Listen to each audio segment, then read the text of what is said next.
여러분 안녕하세요. 반갑습니다. 오늘도 하나님의 능력이 임하는 귀하고 복된 예배의 시간이 되어지기를 바랍니다. 함께 찬양하며 예배하겠습니다.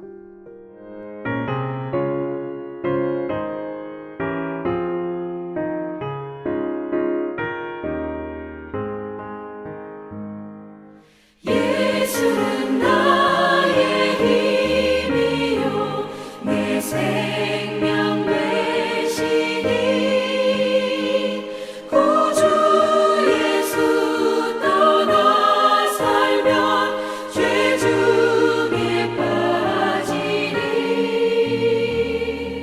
눈물이 앞을 가리고 내 맘에 근심 쌓일 때 위로하고 힘 주시리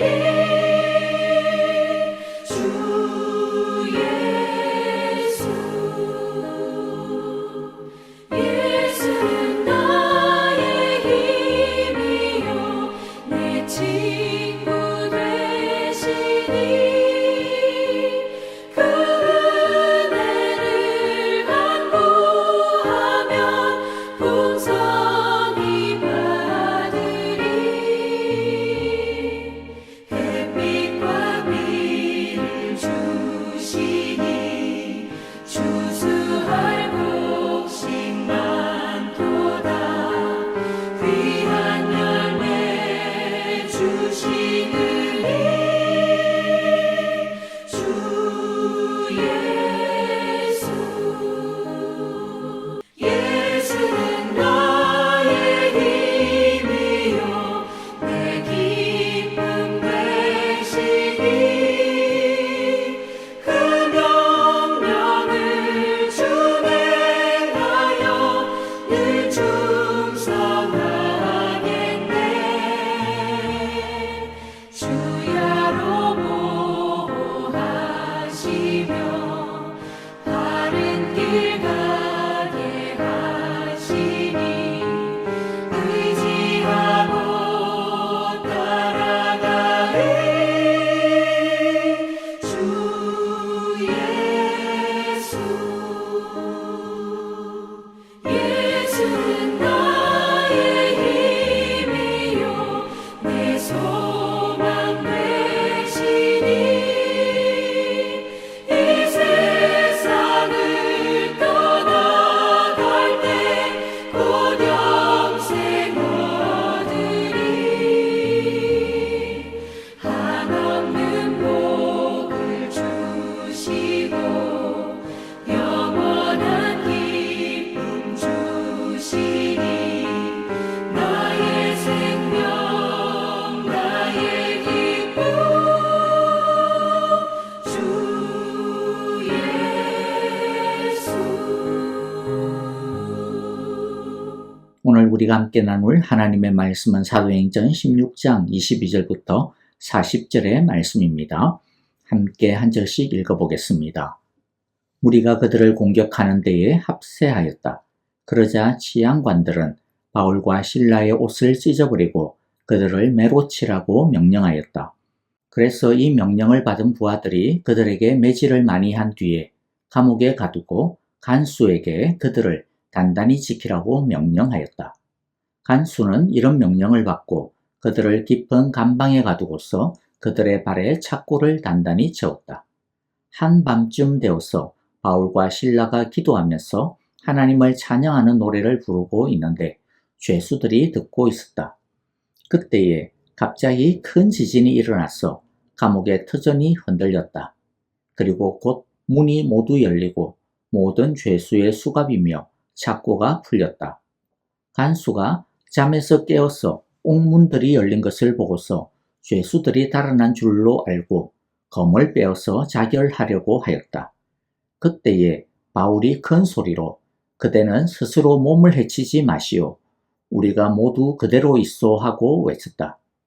간수는 등불을 달라고 해서 들고 뛰어 들어가 무서워 떨면서 바울과 실라 앞에 엎드렸다. 그리고 그들을 바깥으로 데리고 나가서 물었다. 두 분 사도님, 내가 어떻게 해야 구원을 얻을 수 있습니까? 그들이 대답하였다. 주 예수를 믿으시오. 그리하면 그대와 그대의 집안이 구원을 얻을 것입니다. 그리고 하나님의 말씀을 간수와 그의 집에 있는 모든 사람에게 들려주었다. 그 밤 그 시각에 간수는 그들을 데려다가 상처를 씻어 주었다. 그리고 그와 온 가족이 그 자리에서 세례를 받았다. 간수는 그들을 자기 집으로 데려다가 음식을 대접하였다. 그는 하나님을 믿게 된 것을 온 가족과 함께 기뻐하였다. 날이 새니 치안관들은 부하들을 보내어 그 두 사람을 놓아주라고 명령하였다. 그래서 간수는 이 말을 바울에게 전하였다. 치안관들이 사도님들을 놓아주라고 사람을 보냈습니다. 그러니 이제 나오셔서 평안히 가십시오. 바울이 그들에게 말하였다. 치안관들이 로마 시민인 우리를 유죄 판결도 내리지 않은 채 공공연히 때리고 감옥에 가두었다가 이제 와서 슬그머니 우리를 내놓겠다는 겁니까? 안 됩니다. 그들이 직접 와서 우리를 석방해야 합니다. 관리들이 이 말을 치안관들에게 전하니 그들은 바울과 실라가 로마 시민이라는 말을 듣고서 두려워하였다. 그래서 치안관들은 가서 그들을 위로하고 데리고 나가서 그 도시에서 떠나달라고 청하였다. 두 사람은 감옥에서 나와서 루디아의 집으로 갔다. 그리고 거기서 신도들을 만나 그들을 격려하고 떠났다. 아멘. 바울과 실라는 군중들에 의하여 시의 치안의 책임을 맡은 관리에게 끌려옵니다. 그런데 이미 군중들이 흥분이 되어 바울과 실라를 처단하라고 난리를 피우고 있습니다. 상황을 통제하고 올바르게 관리해야 하는 이 치안관은 성난 군중들에게 휩싸여서 자초지종을 제대로 알아보려는 노력도 하지 않은 채 그리고 올바른 절차도 무시한 채 바울과 실라의 옷을 벗기고 심하게 매질을 하고 고문을 가합니다. 그리고는 지하 감옥에 가둡니다. 지금도 빌립보의 성지순례를 가면 로마 당시에 지하 감옥으로 추정이 되는 그러한 곳이 있으니까 한번 방문하여 확인해 보시기를 바랍니다. 간수들은 심한 매를 맞고 감옥에 들어온 바울과 실라의 발에 차고까지 단단하게 채워둡니다. 어둡고 칙칙한 차가운 지하 감옥. 낮에 맞았던 매질로 인해 온몸이 타드는 듯한 열감과 통증으로 인해 저절로 내뱉게 되는 신음소리가 깊은 지하 감옥에 웅웅거릴 법도 한데 그러나 조용한 침묵만이 흐르고 있습니다. 얼마나 황당하게 분통했겠습니까? 귀신 들려 고통당하고 있던 여종의 아픔을 고쳐주었을 뿐인데도 보상은커녕 매질이라니 말입니다. 그 어느 누구도 자신들의 억울한 항변을 들어주려고 하지 않는 이 답답한 상황은 더 허탈했을 것입니다. 무엇보다 성령의 인도하심을 따라 순종하며 왔는데 그 첫걸음부터 이런 거대한 장벽을 만나다니 갑갑함도 있을 법합니다. 하지만 바울과 실라 이 두 사람의 입에서는 원망과 불평 어느 한마디도 새어나오지 않았습니다.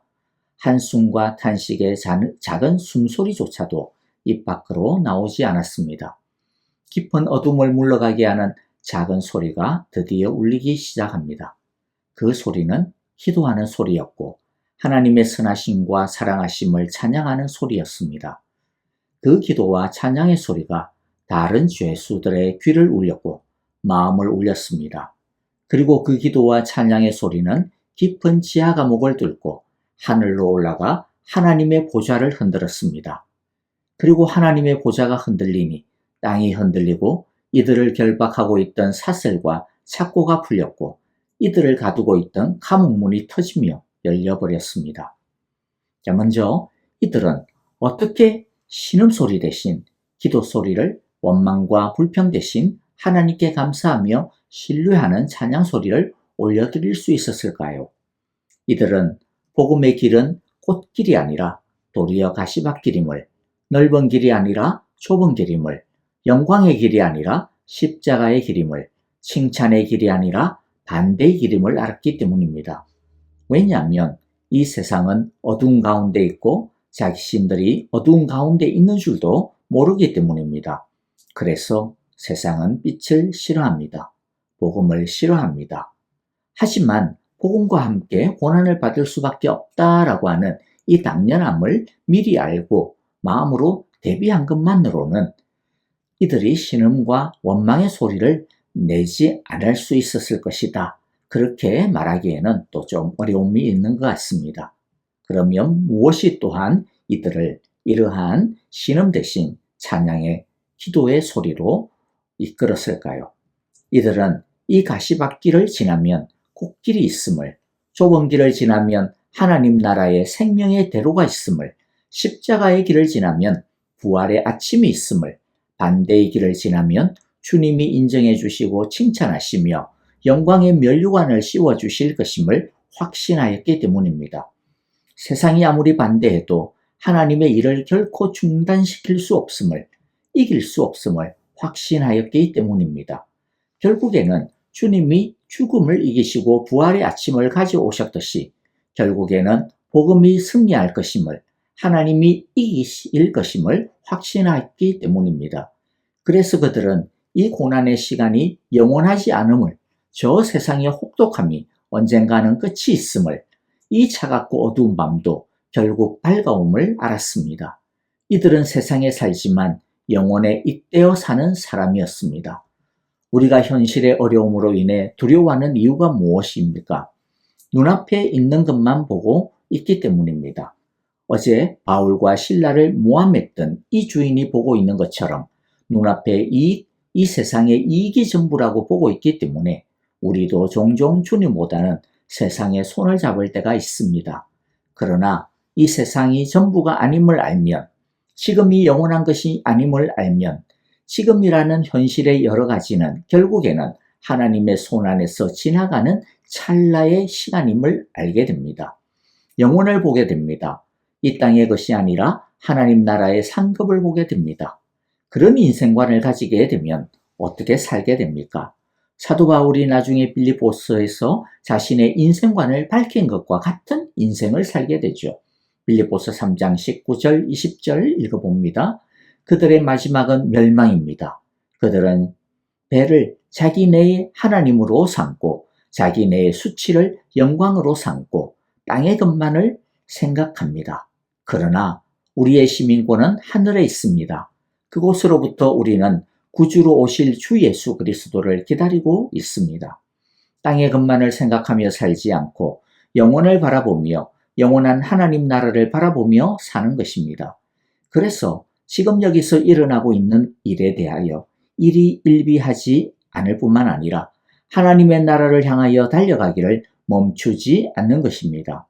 이렇게 지금 이 땅에서 우리의 현실에서 일어나는 일들을 하나님의 관점에서, 영혼의 관점에서 바라보니 어떻게 됩니까? 너무 걱정하지 않는 것입니다. 죽을 듯이 너무 두려워하지 않는 것입니다. 당연히 염려가 있습니다. 걱정이 있고요. 지금 일어나고 있는 일에 대한 혼란스러움이 있고 또 앞으로 어떻게 일들이 전개가 되어질까 하는 것에 대한 두려움이 있습니다.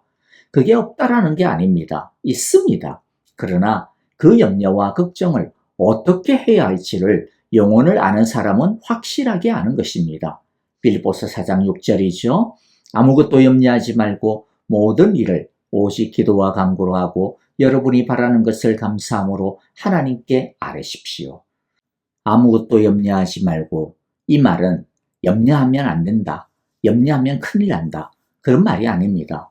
염려는 내가 하지 않는다고 해서 안 생기는 것도 아니고 내가 하고 싶지 않다고 해서 하지 않게 되어지는 것도 아닙니다. 사람이기에 생각이 있고 판단이 있고 감정이 있기에 저절로 염려라고 하는 것은 생겨나는 겁니다. 그러면 아무것도 염려하지 말라라고 하는 것은 무슨 뜻입니까? 염려에 매여 살지 말라라는 것입니다. 너가 그 염려의 주인이 되려고 하지 말고 해결자가 되려고 하지 말라라는 것입니다. 지금이 아니라 영혼을 보는 사람은, 문제가 아니라 주님을 보는 사람은, 여기가 아니라 하나님의 나라를 보는 사람은 그 염려를 하나님께 가져갈 줄 아는 사람입니다. 그렇게 하나님께 가져가니 나의 염려는 하나님이 가져가시고 하나님은 우리에게 평안을 주시는 것입니다. 빌립보서 4장 7절이죠. 그렇게 하나님께 아뢰니 어떻게 한다고요? 그리하면 사람의 헤아림을 뛰어넘는 하나님의 평화가 여러분의 마음과 생각을 그리스도 예수 안에서 지켜줄 것입니다. 사도 바울과 실라가 그 칠흑 같은 차갑고 어두운 깊은 감옥에서 기도하고 찬양할 수 있었던 것은 지금의 이 현실이 자신들에게 영원한 것이 아니라 영원하신 하나님이 이 지금과 이 현실을 다스리신다라고 하는 것을 믿었기 때문입니다. 바라기는 우리도 바울과 실라처럼 어둠 속에서 하나님께 기도하는 믿음을 가질 수 있기를 바랍니다. 어둠 속에서도 하나님을 찬양하는 영혼에 잇대는 믿음을 소유하며 행하는 우리 모두가 되기를 바랍니다. 그리하여 하나님이 주시는 평안과 기쁨이 우리의 어두움을 물러가게 하고 우리를 억압하는 옥문을 열게 하고 우리를 움츠리게 하는 착고를 풀어제치게 해주시기를 간절히 바라고 기도합니다. 어둠 속에서 드리는 기도와 찬양은 능력이 있습니다. 왜입니까? 기도와 찬양 그 자체가 능력이 있는 것이 아니라 하나님을 온전히 신뢰하고 의지하고 하나님께 완전히 맡기는 믿음이 능력이 되기 때문입니다. 더 정확하게 말하면 우리의 믿음에 능력이 있는 것도 아니고 우리의 믿음의 주가 되시는 하나님이 능력이 되기 때문입니다. 그래서 바울은 선언합니다. 31절 뭐라고 선언했습니까? 주 예수를 믿으시오. 그리하면 그대와 그대의 집안이 구원을 얻을 것입니다. 주 예수를 믿으십시오. 빌립보서 4장 13절에서도 바울이 또한 이야기하죠. 나에게 능력을 주시는 분 안에서 나는 모든 것을 할 수 있습니다. 모든 걸 할 수 있는 이유가 뭐라고요? 나에게 능력을 주시는 분 안에서 능력을 주시는 그분이 우리에게 중요합니다. 바라기는 우리 모두 우리의 믿음의 주요 온전케 하시는 우리 주님을 굳게 붙들고 정말 믿음으로써 옥문이 열리고 착고가 풀리는 놀라운 능력을 날마다 일마다 경험할 수 있게 되어지기를 간절히 바라고 기도합니다. 이제 마무리합니다. 사실 사도 바울은 이 폭력을 해결할 수 있는 놀라운 치트키를 하나 가지고 있었습니다. 그것은 바로 사도 바울과 실라가 로마 시민권을 가지고 있다는 것이었습니다. 당시의 로마 시민은 로마 식민지 안에서 로마 법으로 보호를 받으며 본인의 동의 없이 함부로 재판할 수가 없었습니다. 이것은 강력한 권리였습니다. 그래서 나중에 바울이 자신들은 로마 시민인데 어떻게 함부로 정당한 절차와 재판도 없이 구타를 하고 구금을 할 수 있느냐라고 따졌을 때 빌립보에 취한 책임자가 새파래진 것입니다.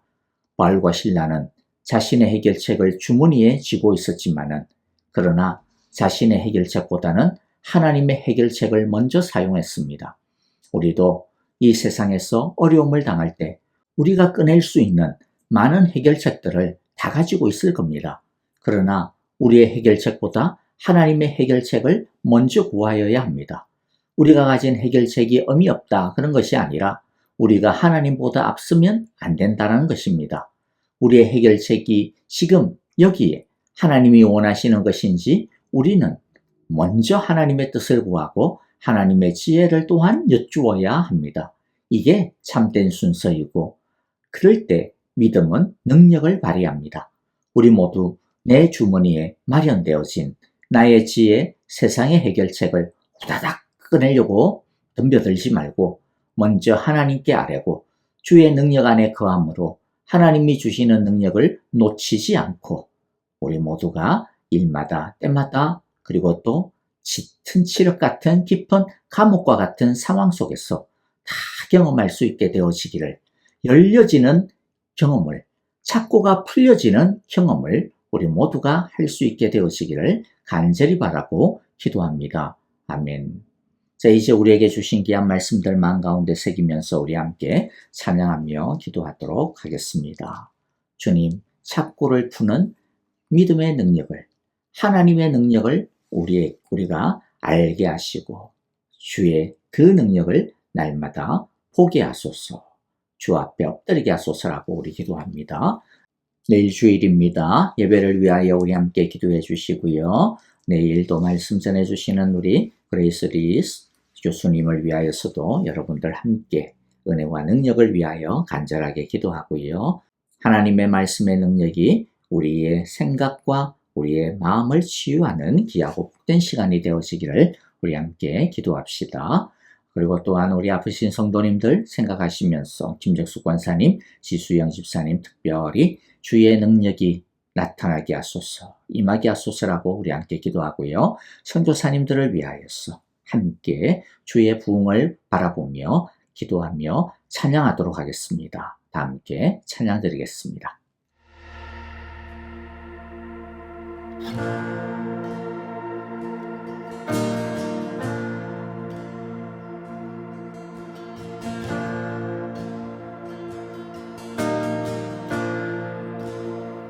사랑해요.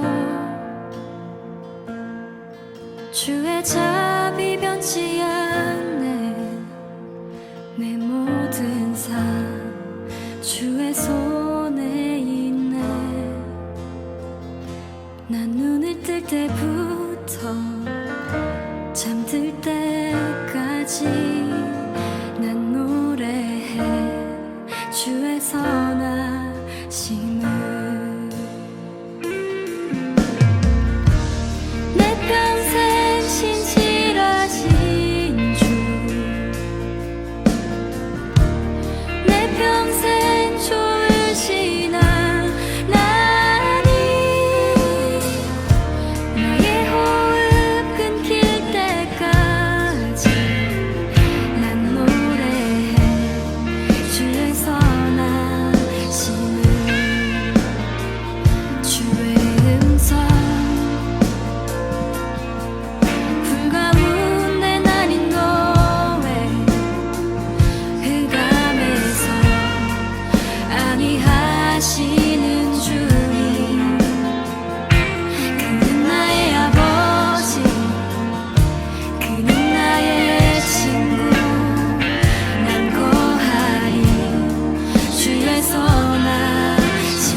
내 평생 신실하신 주